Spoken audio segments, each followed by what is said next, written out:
Hello everyone, welcome to this new video. This is about your defense guideline of your final project. So the defense presentation guideline is as following. I will explain all of it to you one by one. But first of all, let me tell you that even on defense day, we use the same kind of structure that we had in our class presentations, which means you will get separate marks for your presentation skills and then separate marks on how well you defend or justify your arguments. Same thing goes for the defense, which brings me to the point number one. Each group gets 30 minutes time, 20 minutes of presentation, followed by a 10-minute of question and answer session. Now, when I say 20 minutes of presentation, I'm basically referring to the entire group's presentation.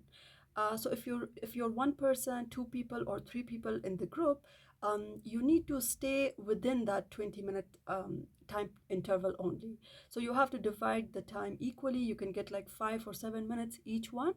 And then after you're done with your presentation, at the end of your presentation, you will be asked questions by the defense committee members or defense panel members regarding your final project. Now remember that your presentation should not be very long because at the end of the day, it depends on how well your body language, your gesture, posture, and your presentation skills are. So, spending too much time on the presentation is not going to do any benefit. Instead, it will, um, uh, you know, uh, kind of take a lot of time and it will annoy the defense committee members. Instead, keep it very short, precise, and good. And then at the end of your presentation, whatever questions that the defense panel members will have, they will ask them themselves. So they will judge you on how you can defend your project or your arguments based on your final project. So make sure you stay in that 30-minute time interval only. Point number two, your PowerPoint slides should not exceed 6 to 7 slides, which means that each slide must contain contents related to an entire chapter. Again, I would say it's okay even if your slide exceeds more than 7 slides, that's perfectly fine. But the point is that you should not be using too much information or paragraphs within your slides. They should be very precise, to the point, and which brings me to the third point, which is that do not overcrowd your slides with writings. Use bullet points instead followed by explanation by yourself. See, in every slide, put on enough information in the form of bullet points. For example, you will, for the third chapter, you will only write your research design. And then just by looking at your research design, you will automatically understand that if your study is qualitative, so then you will follow it yourself, or you will explain it yourself without looking into your slides and then reading all that paragraph. So make sure you stick to the bullet points only. Point number four, avoid reading from slides. So if you have bullet points on your slide, so the chances of reading from your slides will be zero. Why? Because if there's not enough information on your slides, you will be focused on your audience instead, and you will keep an eye contact with them. And that shows how confident you are. You have enough idea or information about your final project, and you do not need some slides or which are full of paragraphs to remember what your final project is about. Point number five, do include your research objectives, hypotheses, and analysis tables and results in slides. For the first chapter of your research, this is what you should be focusing on, because your research objectives and hypothesis questions, this is actually what you want to achieve in your research project. So you have to identify that in the first or second slide of your research. Then once you go on for the second chapter, I will share my own slides with you guys of my MS defense. You will understand how to keep information as precise as possible, yet you explain it yourself on your defense day. So for the second chapter, you just have to focus on the main references from which you have identified your variables or concepts. And then you have to include all the analysis tables in your slides. Now, let's say you have some reliability test in your fourth chapter. So instead of writing the entire interpretation in your slides, just put on the table itself And then just by looking at the table, you will explain the result of the study. What would be the result? Depending on the Cronbach's alpha result or value, you will then describe how well or how reliable your questionnaire in the study is. Fine. So you have to keep it very simple, just use tables, and then the results you have to discuss it on your own. Point number 6, for literature review, like I also mentioned previously, just assign one slide which contains all the studies you have read and identified your variables or concepts. At this point of time, you will wonder that how can you, for example, put every information in the chapter 2 in just one slide, especially when literature review is one of the longest chapters of your final project. The answer is that you have to be very creative and just mention all the important points relevant to your study. Let's say you have a theoretical framework, so by just putting your theoretical framework in the slide, you can write the major references that you have identified those variables from. So like that, you can cover up the entire literature review in just one slide or maybe maximum 2 slides. Point number 7, also include the table you have generated in the analysis chapter, which contains all the supporting and non-supporting studies in the slide. In the 4th major assignment guideline, remember I told you that at the end of chapter number 4, you have to provide a table in which you have discussed the study findings in the left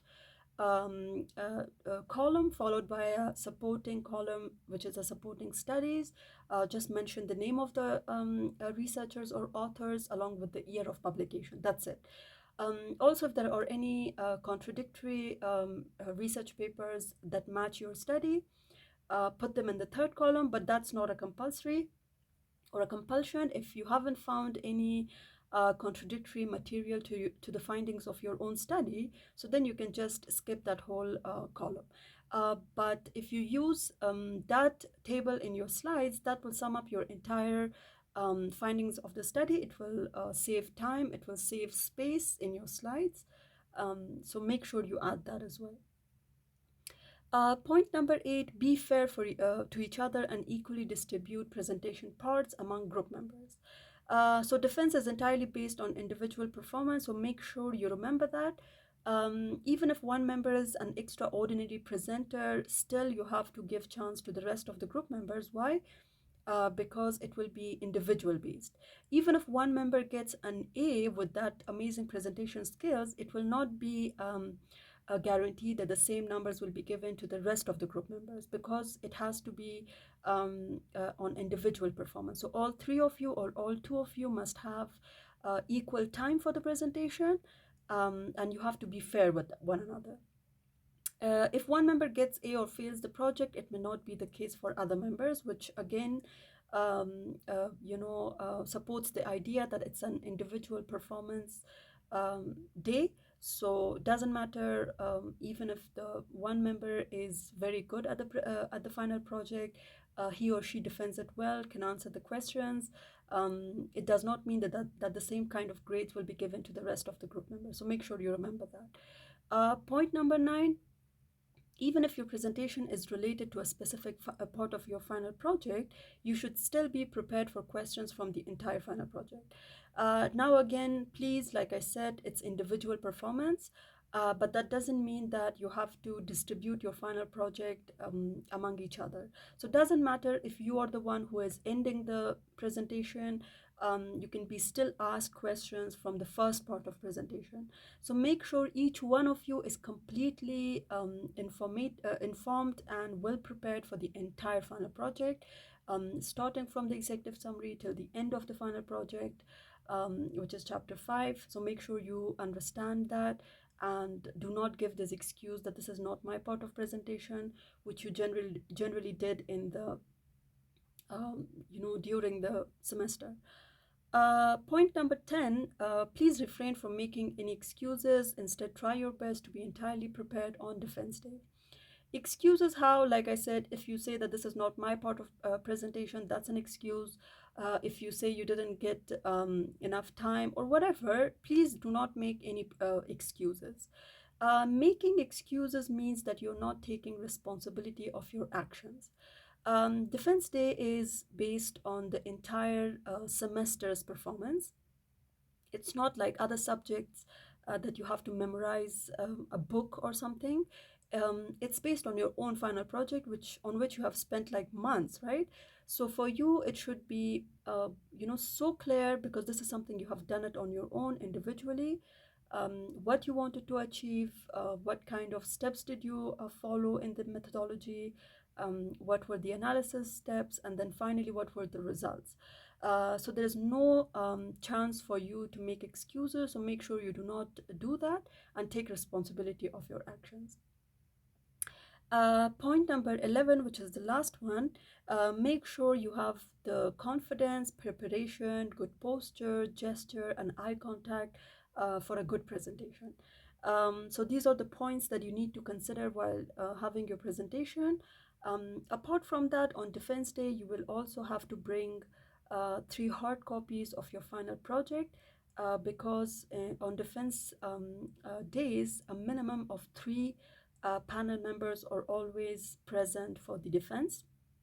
Could be more than that, but the minimum requirement is 3 members at the same time.